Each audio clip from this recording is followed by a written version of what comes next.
우리에게 주시는 말씀은 출애굽기 20장 12절 한 절 말씀입니다. 우리 이 시간에 한 목소리로 합독하겠습니다. 내 부모를 공경하라. 그리하면 너의 하나님 나 여호와가 네게 준 땅에서 내 생명이 길리라. 아멘. 지난 시간에 인간은 죄로 인해서 타락함으로 말미암아 하나님의 형상이 깨어졌지만 그럼에도 불구하고 하나님의 형상이 완전히 사라진 것은 아니라고 말씀을 드렸습니다. 비록 불완전하지만 우리 안에는 하나님의 형상의 흔적이 남아있다고 말씀을 드렸습니다. 그래서 하나님을 믿지 않는다 할지라도 나쁜 일을 하면 양심의 가책을 느끼게 되는 것이고 선한 일을 하면 마음이 기쁜 것이죠. 이런 건 다 도덕적인 감각 또 양심 이런 건 다 하나님의 형상의 흔적이라고 우리가 말할 수 있겠습니다. 근데 이러한 흔적이 우리 민족 가운데도 나타나 있다는 것입니다. 우리 민족은 오랜 세월 동안 하나님을 믿지는 않았지만 그러나 우리 민족에게는 이 효사상이라는 것이 옛날부터 있어 왔습니다. 이 효사상이 중국의 유교로부터 전해진 거라고 얘기는 하지만 그 유교의 효사상 자체도 이게 하나님의 형상의 흔적이라고 그렇게 말할 수가 있죠. 그런데 그것이 우리 민족의 어떤 심성과 일치했기 때문에 우리 사회의 중심 가치를 이루게 되었다고 그렇게 말할 수 있습니다. 그러니까 우리나라의 전통적인 이 효사상과 이 5계명, 오늘 10계명의 5자 계명인 부모를 공경하라, 이거는 일맥상통한다고 우리가 볼 수가 있습니다.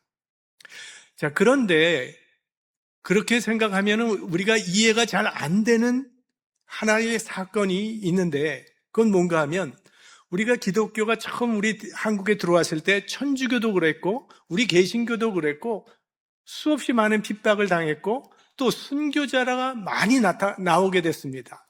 그런데 그렇게 핍박을 당했던 가장 큰 이유 중에 하나가 조상에게 제사 드리는 것을 거부했기 때문이에요. 이 제사를 거부하는 것은 이것은 일종의 효를 거부하는 것이다라고 해서 이제 핍박을 받았단 말이죠.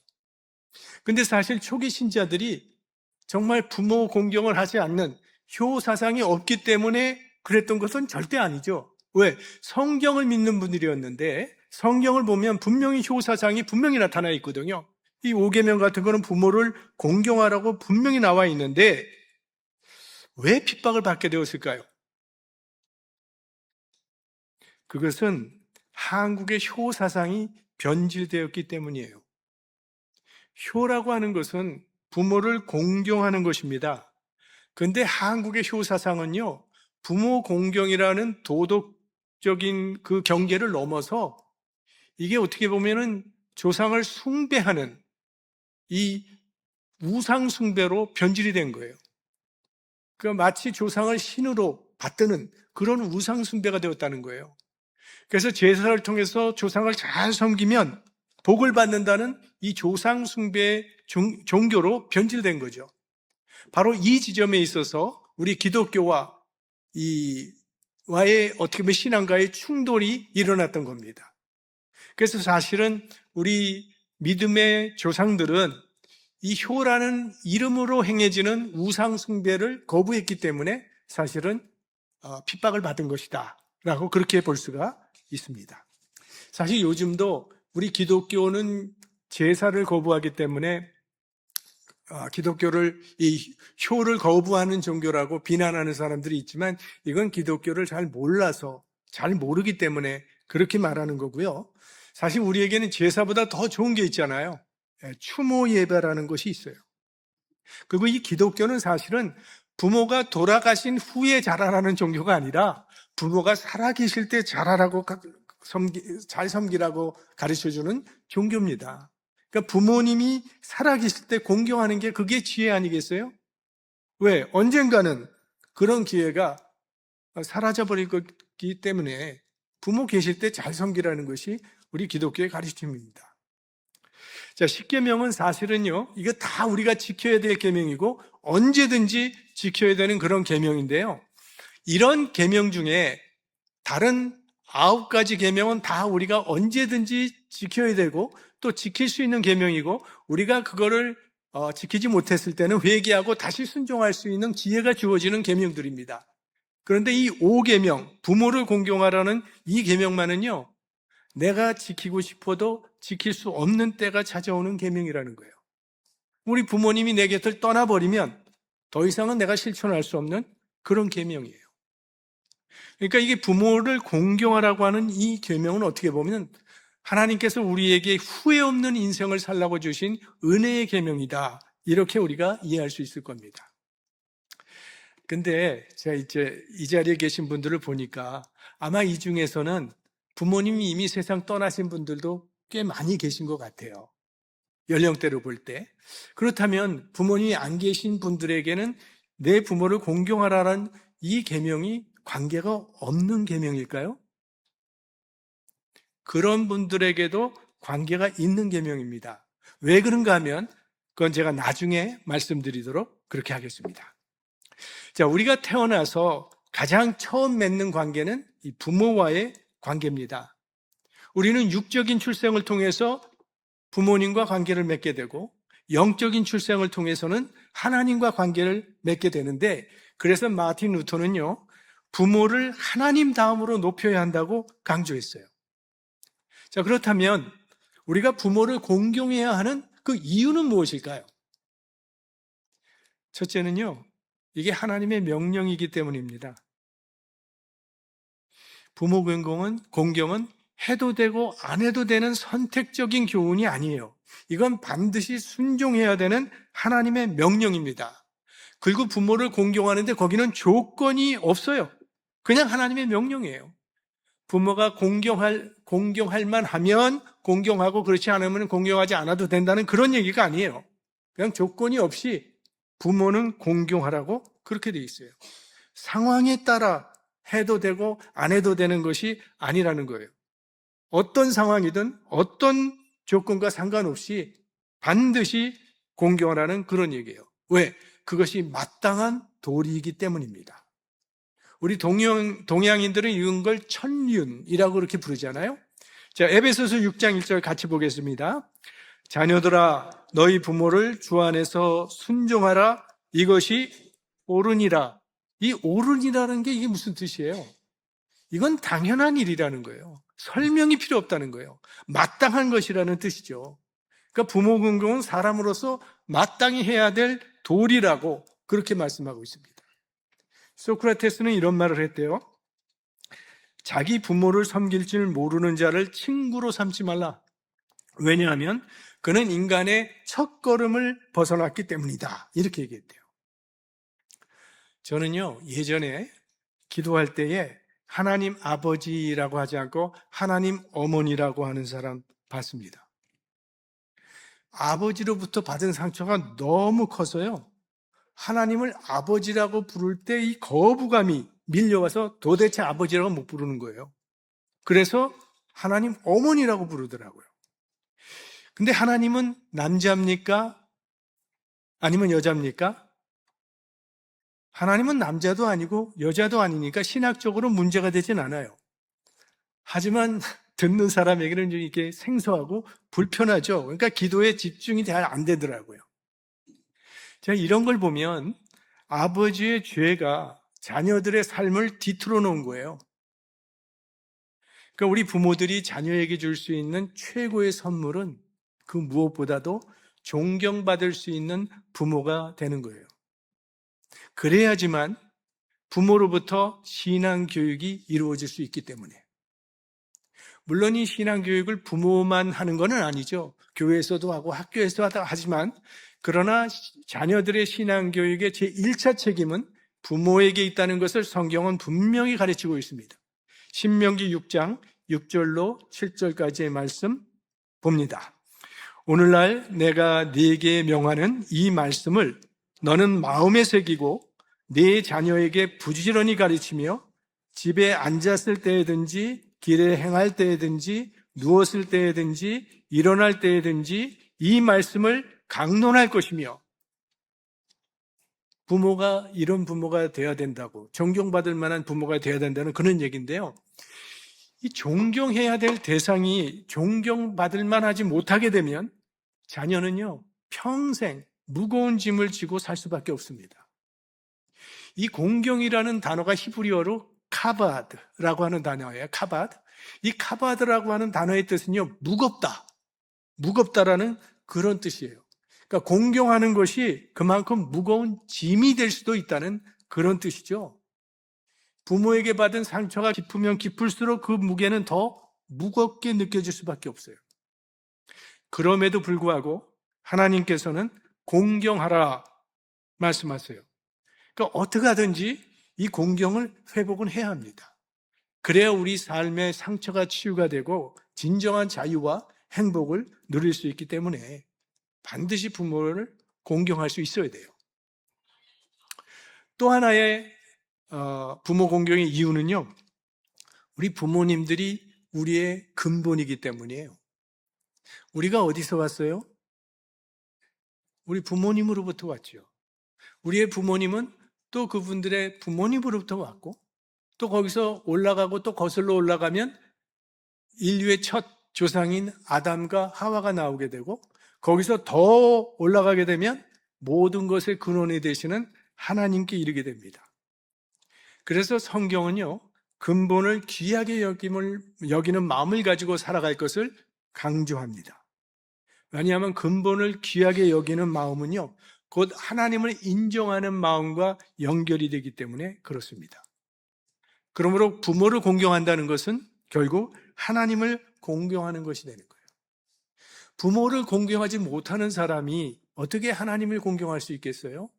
눈에 보이는 부모님을 공경하지 못하는 사람이 어떻게 눈에 보이지 아니하는 하나님을 공경할 수 있겠습니까? 무엇보다도 하나님의 아들이신 예수 그리스도께서 육신의 부모에게 순종하는 본을, 아름다운 본을 우리에게 보여주셨죠. 이 사복음서에 보면 예수님의 공생의 이전 시절에 대해서는 거의 기록이 없습니다. 그런데 그 몇 안 되는 기록 중에 하나가요, 어린 시절에 예수님께서 부모님께 순종하는 모습으로 나와요. 예수님께서 12살 되셨을 때에 부모님과 함께 유월절을 지키기 위해서 예루살렘에 올라가게 되죠. 그리고 거기서 남아서 선생들하고 질의응답을 하고 있을 때에 이제 부모님이 다시 찾아와서 예수님과 함께 나사렛에서 내려가게 되는데, 그것에 대해서 성경이 분명히 기록하는 게 누가복음 2장 51절 이 말씀이에요. 예수께서 한 가지로 내려가사 나사렛에 이르러 순종하여 받드시더라. 순종하여 받드시더라. 이게 예수님의 어린 시절의 모습이었다는 거예요. 그리고 예수님의 가장 마지막 시간은 십자가라고 볼 수 있죠. 십자가 위에서도 주님께서는 부모 공경의 본을 보여주셨죠. 예수 그리스도께서 십자가에 못 박히셨을 때 어머니 마리아는 그 십자가 밑에서 울며 지켜보고 있었습니다. 그때 예수님께서 어머니를 향하여 말씀하셨죠. 유명한 말씀이죠. 그 가상 7원 중에 하나로 나오는 것. 여자여 보소서 아들이니이다. 근데 이 구절은 좀 읽을 때 거북하게 느껴질 수도 있어요. 어머니를 여자라고 부르니까 좀 차갑고 낯설게 느껴질 수 있지만, 그 당시 이 여자여라고 하는 이 단어는요, 여인을 향한 최고의 존경과 예우의 호칭이었습니다. 그러니까 예수님께서는 그 십자가에 달려 돌아가시는 절박한 순간에도 울고 계신 어머니의 아픔과 슬픔을 위로해 주셨고, 자식으로서의 도리와 사랑을 마지막까지 다 하셨다는 것을 볼 수 있어요. 사실 십자가에서 그러한 마음을 가질 수 있었다는 사실이 얼마나 놀라운 건지 모릅니다. 우리가 감기만 한번 심하게 걸려도 아무 일도 하기가 싫어지잖아요. 몸도 아프고 머리도 깨질 것 같이 아프니까 약속이고 모임이고 다 제쳐놓고 그냥 누워버리게 된단 말이에요. 다른 사람을 돌볼 만한 여유, 이 마음의 여유조차가 없어지는 것이 우리들의 모습인데, 예수님께서는 십자가에서 살이 찢기고 피가 쏟아지는 그 극심한 고통 속에서도 어머니의 슬픔과 아픔을 기억하고 위로하셨다는 거예요. 그리고 제자 요한에게 부탁을 하셨죠. 예수님이 떠나신 후에 남겨질 어머니를 요한에게 부탁하셨어요. 참 인류의 죄를 사하시고 사탄의 권세를 깨뜨리는 역사상의 가장 중요한 이 십자가의 구원의 역사를 이루시는 그 순간에도 예수님께서는 어머니를 공경하는 일을 소홀히 하지 않으셨어요. 그래서 이 십자가에서의 구원의 역사와 어머니를 향한 효도를 함께 이루심으로 부모 공경의 온전한 본을 우리에게 보여주신 거예요. 근데 이 5계명에는 다른 계명과 다른 게 또 하나 있습니다. 바울은 이것을 약속 있는 첫 계명이라고 그랬죠. 부모 공경에는 약속이 붙어 있어요. 자, 12절 말씀 함께 오늘 그 본문이에요. 다시 보겠습니다. 내 부모를 공경하라. 그리하면 너의 하나님 나 여호와가 내게 준 땅에서 내 생명이 길리라. 이렇게 말씀을 하세요. 사실 10계명은 명령만 하면 끝나는 겁니다. 안식일을 거룩히 지키라. 살인하지 마라. 도적질하지 마. 이러면 되는 거거든요. 근데 여기에는 약속이 붙어 있어요. 그러니까 하나님이 그만큼 우리에게 설득하시는 거예요. 마음을 지금 여기에 담으라고 말씀하시는 거죠. 하나님께서 부모 공경을 명하실 때 붙은 약속이 내 생명이 길리라입니다. 자, 이것도 단순히 양적으로 오래오래 장수할 것이라는 그런 의미보다는 질적으로 풍성하고 복된 삶을 살 것이라는 것을 의미하는 것이죠. 사실 우리 가정 안에서요, 관계가 원만해지면 우리 인생이 즐겁잖아요. 행복해지잖아요. 근데 가정에서 계속 불화가 일어나면 우리 영혼도 육신도 지치게 되고 짓눌리게 되는 거죠. 그러니까 부모를 공경하고 가정 안에서 원만한 관계가 이루어지는 삶을 살아가면 내 자신이 행복하게 된다는 거예요. 자, 이 십계명이라는 것은 제가 첫째 시간에 말씀을 드렸지만 구원받은 하나님의 백성들이 이 땅에서 어떻게 살아갈 것인가를 교훈해 주는 지침서요. 이건 나침반과 같은 것이라고 말씀을 드렸습니다.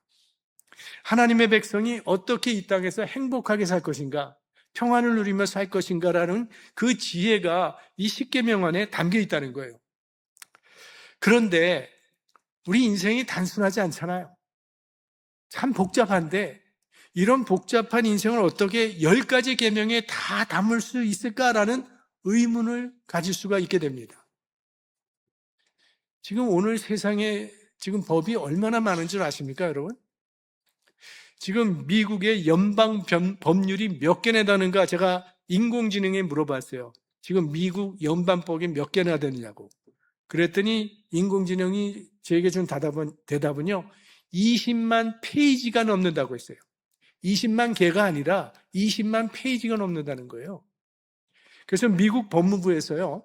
다른 법은 다 제외하고 그냥 형법만 몇 개 정도 되느냐 세보려다가 너무 숫자가 많아서 집계를 포기했다고 합니다.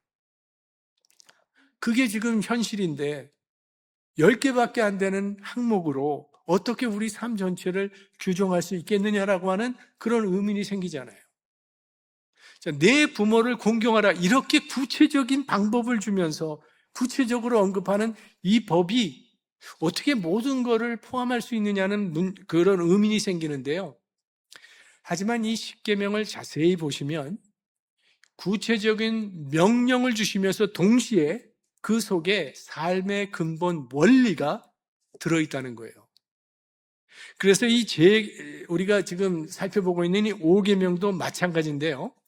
부모를 공경하라는 이 말씀 속에는 부모와 자녀의 관계를 넘어서 우리 삶 전체를 떠받치는 아주 매우 중요한 원리가 담겨 있습니다. 제가 처음에 시작하면서 부모님이 안 계신 분에게도 이게 다 연결이 되는 계명이라고 말씀드렸던 이유가 바로 여기에 있어요. 여기에 원리가 있다는 거예요. 그러니까 이 계명은 단순히 자녀가 부모를 공경해야 된다, 효도해야 된다는 그런 도덕적인 교훈만이 아니라 우리 하나님 나라의 백성들이 모든 관계 속에서 지향해야 되는 삶의 근본 원리를 이 말씀이 가르쳐 주고 있다는 겁니다. 그러면 이 5계명 속에 들어있는 그 삶의 근본적인 원리는 무엇일까요? 이겁니다. 하나님의 창조 질서를 지키고 세우는 가장 중요한 바탕이 바로 공경이라는 거예요. 공경이 중요하다고 말씀하고 있는 겁니다. 자, 하나님께서 천지를 창조하신 것은 혼돈 가운데 있는 세상의 질서를 세우신 거예요. 그래서 하나님께서 창조하신 이 세계에서 우리가 행복하게 살아가기 위해서는 하나님께서 만드신 그 질서를 존중하고 그걸 지키면서 살아갈 때 우리는 행복한 삶을 살아갈 수 있는데, 그 하나님이 세우신 질서를 존중하고 지키는 가장 중요한 방법이 공경이라고 하는 단어입니다. 하나님께서 세우신 창조 질서는요, 이 공경을 통해서 지켜지는 거예요. 자, 타락이라는 게 무엇입니까? 하나님을 공경하지 않는 거예요. 하나님의 말씀에 순종하지 않고 거역하는 것이 타락이에요. 우리 인간관계 속에서도요, 공경이 사라지게 되면 서로를 비난하게 되고 상대방을 수치감을 주는 말과 행동을 하게 됩니다. 그게 타락한 모습이에요. 자, 우리가 이 세상에서 가장 처음 만나게 되는 권위는 부모님의 권위입니다.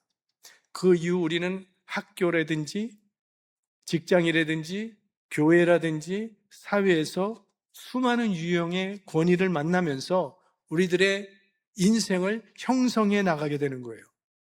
그런데 첫 권위인 이 부모님과의 관계가 바로 서 있지 않으면요, 다른 권위들도 건강한 조화를 이루기가 어려워요.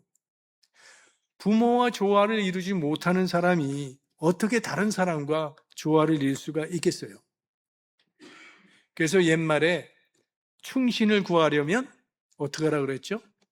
효자의 집에서 구하라고 했습니다. 부모에게 효도하는 사람이 임금에게도 충성을 다하기 때문이에요. 우리 한국의 역사의 대표적인 충신함은 이순신 장군을 들잖아요. 그런데 이순신 장군이 얼마나 효심이 컸다고 하는 것은 그의 난중일기에 고스란히 담겨져 있습니다. 어머니의 생신이 됐는데도 전쟁이라서 그걸 챙기지 못하는 그 안타까움이 나타나 있고, 어머니가 병환이 걸렸다고 하는 소식을 듣고는 밤잠을 자지 못하고 눈물로 밤을 새웠다고 하는 그런 기록들이 담겨져 있어요. 정말 효자였죠. 그러니까 부모 공경은 권위를 존중하고 질서를 지키는 삶의 태도를 배우는 첫 번째 자리가 부모 공경이에요. 그래서 이게 참 중요합니다. 자, 웨스트민스터 소요리 문답을 보면요, 이 제5계명, 부모를 공경하라는 계명은 무엇을 명한 것인가? 이런 질문이 나오고요. 그에 대한 답이 이렇습니다. 제5계명이 명하는 것은 각 사람이 자기가 처한 지위와 일륜관계, 즉 상하와 평등관계에 따라 높일 자를 높이고 그에 합당한 의무를 다하는 것이다.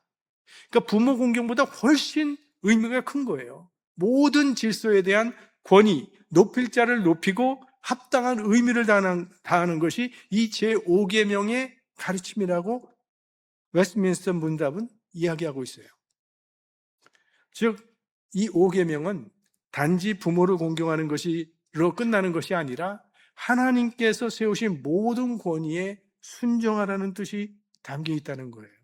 가정에서도, 직장에서도, 교회에서도, 사회에서도 하나님께서 세우신 권위가 있는데 그걸 순종하는 것, 결국 그 권위를 주신 하나님께 대한 순종이 된다는 거죠.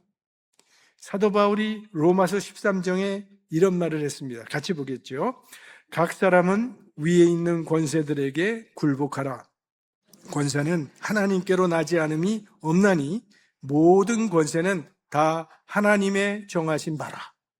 그러니까 결국 공경하는 삶을 산다는 것은 하나님께서 세우신 창조 질서를 지키고 세우는 일이 된다는 거죠. 그러니까 하나님의 말씀대로 공경하는 삶을 살면요, 가정이 천국이 되는 거예요. 교회가 천국이 되는 거고 속해 있는 공동체가 천국이 된다는 거예요. 서로 물어뜯고 비난하고 반항하는 곳이 이게 지옥이라면 공경하며 권위를 존중하는 삶을 살아가는 사람들의 마음, 그리고 그들이 만드는 공동체는 그게 바로 천국이 된다는 거죠. 사실 우리 인간이 타락한 결정적인 이유는 공경을 버리고 거역과 반항을 선택했기 때문이죠. 그렇기 때문에 그 이후로 이 거역하고 반항하는 것은요, 타락한 인간의 본성이 되어버린 거예요. 그래서 이 거역하고 반항하는 것은요, 어렵지가 않아요. 훈련받지 않아도 이건 자연적으로, 거역과 반항이라고 하는 것은 우리 삶 속에 자연적으로 나타나는 그런 현상입니다. 어린아이에게 과자를 앞에 놓고 이 과자는 절대로 만지면 안 된다 라고 얘기하는 순간에 그 어린아이에게는 그 과자가 가장 큰 관심거리가 되는 거예요. 그래서 결국은 만지고 마는 거예요. 어린아이에게도 그런 게 나타난다니까요. 어떤 미술 전시관에 벽에다가 페인트 칠을 했답니다. 그리고 페인트가 마르지 않았기 때문에 거기다 써붙였대요. 페인트 칠을 했는데 마르지 않았습니다. 만지지 마세요. 했더니요, 관람객들이 지나가면서 손가락으로 톡 찍어보더래요. 정말 안 말랐구나. 이러더라는 거예요. 완전히 그냥 손바닥 투성이가 되더래요. 그래서 이걸 어떻게 하면 좋겠나 하다가 다른 문구를 썼대요. 페인트가 아직 마르지 않았습니다. 만져보셔도 괜찮습니다. 아무도 안 만지더라는 거예요. 인간은 태어나면서부터 거역에 익숙한 존재들이에요. 그러나 이 공경이라고 하는 것은 결코 쉽지 않습니다. 그래서 공경은요, 이건 우리의 영성이에요. 이 영적 능력입니다. 내 힘으로 되는 게 아니라 은혜 받은 사람에게 나타나는 영적 능력 중에 하나가 공경이에요. 그 가장 좋은 예가 십자가 사건이라고 봅니다. 정말 이 십자가는 말도 안 되는 명령을 하나님께서 아들에게 내린 거거든요. 그런데 예수님께서 십자가에 달려 운명하시면서 우리에게 보여주신 모습이 뭡니까? 물론 십자가는 우리에게 원수도 용서해주는 본을 보여주셨고요. 우리의 죄를 대신해서 예수님께서 희생했다는 것을 보여주신 사건이기도 해요. 그런데 그 모든 것의 밑바닥에 깔린 근본적인 것은 뭐냐 하면 내 뜻대로 마옵시고 아버지의 뜻대로 하옵소서예요. 바로 공경입니다.